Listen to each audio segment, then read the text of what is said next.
Leviticus 17. And the Lord spoke to Moses, saying, Speak to Aaron, to his sons, and to all the children of Israel, and say to them, This is the thing which the Lord has commanded, saying, Whatever man of the house of Israel who kills an ox or lamb or goat in the camp, or who kills it outside the camp, and does not bring it to the door of the tabernacle of meeting to offer an offering to the Lord before the tabernacle of the Lord, the guilt of bloodshed shall be imputed to that man.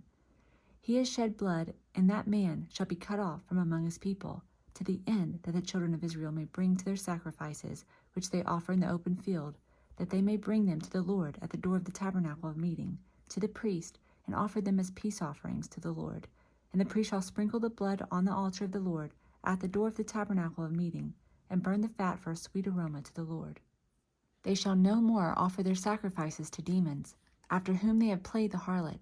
This shall be a statute forever for them throughout their generations. Also you shall say to them, Whatever man of the house of Israel, or the strangers who dwell among you, who offer a burnt offering or sacrifice, and does not bring it to the door of the tabernacle of meeting, to offer it to the Lord, that man shall be cut off from among his people. And whatever man of the house of Israel, or of the strangers who dwell among you, who eats any blood, I will set my face against that person who eats blood, and will cut him off from among his people. For the life of the flesh is in the blood, and I have given it to you upon the altar to make atonement for your souls. For it is the blood that makes atonement for the soul.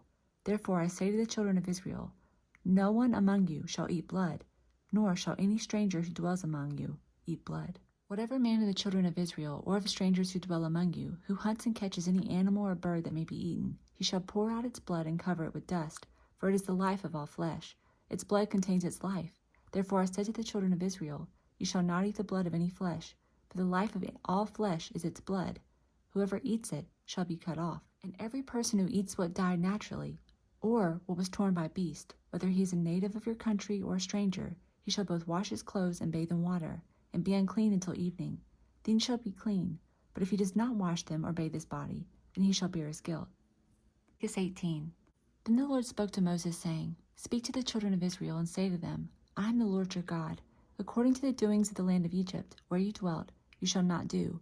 And according to the doings of the land of Canaan, where I am bringing you, you shall not do. Nor shall you walk in the ordinances. You shall observe my judgments and keep my ordinances, to walk in them.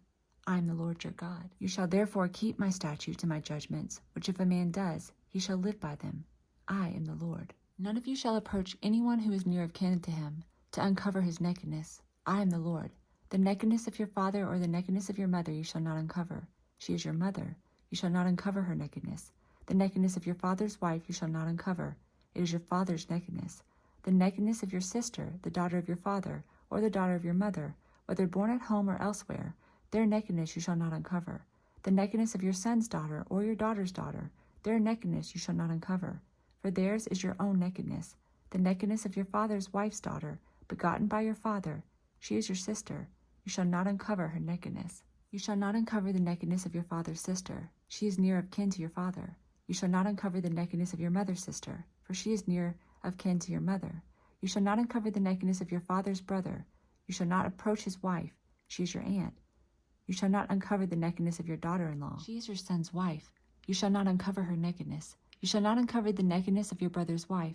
It is your brother's nakedness. You shall not uncover the nakedness of a woman and her daughter, nor shall you take her son's daughter or her daughter's daughter to uncover her nakedness.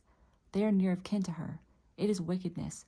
Nor shall you take a woman as a rival to her sister, to uncover her nakedness while the other is alive. Also, you shall not approach a woman to uncover her nakedness as long as she is in her customary impurity. Moreover, you shall not lie carnally with your neighbor's wife to defile yourself with her, and you shall not let any of your descendants pass through the fire of Molech, nor shall you profane the name of your God. I am the Lord. You shall not lie with a male as with a woman. It is an abomination. Nor shall you mate with any animal to defile yourself with it, nor shall any woman stand before an animal to mate with it.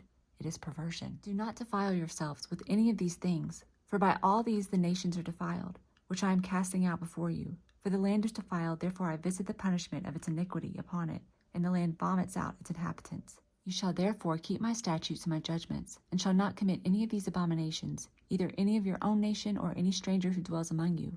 For all these abominations the men of the land have done, who are before you, and thus the land is defiled.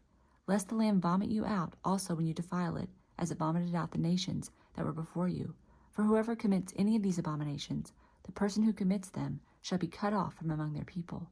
Therefore you shall keep my ordinance, so that you do not commit any of these abominable customs which were committed before you, and that you do not defile yourselves by them. I am the Lord your God. Psalm 31:9. Have mercy on me, O Lord, for I am in trouble. My eye wastes away with grief, yes, my soul and my body. For my life is spent with grief, and my years with sighing. My strength fails because of my iniquity, and my bones waste away. I am a reproach among all my enemies, but especially among my neighbors, and am repulsive to my acquaintances.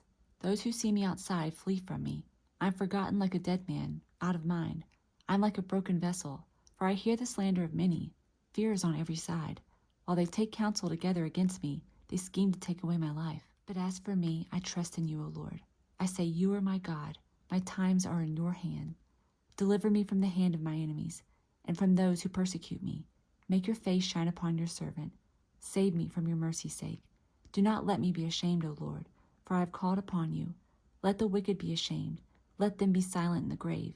Let the lying lips be put to silence, which speak insolent things proudly and contemptuously against the righteous. Mark 14:17. In the evening he came with the 12. Now as they sat and ate, Jesus said, Assuredly I say to you, one of you who eats with me will betray me. And they began to be sorrowful, to say to him one by one, Is it I? And another said, Is it I? He answered and said to them, It is one of the 12, who dips with me in the dish. The Son of Man indeed goes just as it is written of him, but woe to that man by whom the Son of Man is betrayed. It would have been good for that man if he had never been born. And as they were eating, Jesus took bread, blessed and broke it, and gave it to them and said, Take, eat, this is my body. Then he took the cup, and when he had given thanks, he gave it to them, and they all drank from it. And he said to them, This is my blood of the new covenant, which is shed for many. Assuredly I say to you, I will no longer drink of the fruit of the vine until that day when I drink it new in the kingdom of God. And when they had sung a hymn, they went out to the Mount of Olives. Then Jesus said to them, All of you will be made to stumble because of me this night. For it is written, I will strike the shepherd, and the sheep will be scattered. But after I have been raised, I will go before you to Galilee. Peter said to him, Even if all are made to stumble, yet I will not be. Jesus said to him, Assuredly I say to you that today, even this night, before the rooster crows twice, you will deny me 3 times. But he spoke more vehemently, If I have to die with you, I will not deny you.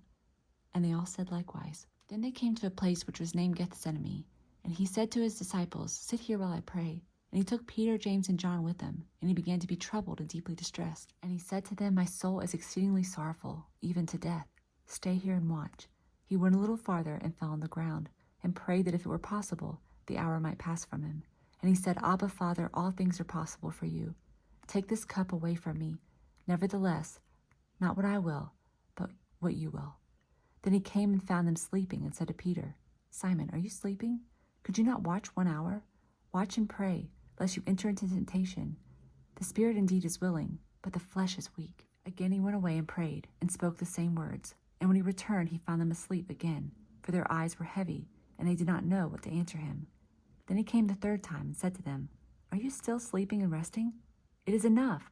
The hour has come. Behold, the Son of Man is being betrayed into the hands of sinners. Rise, let us be going. See, my betrayer is at hand.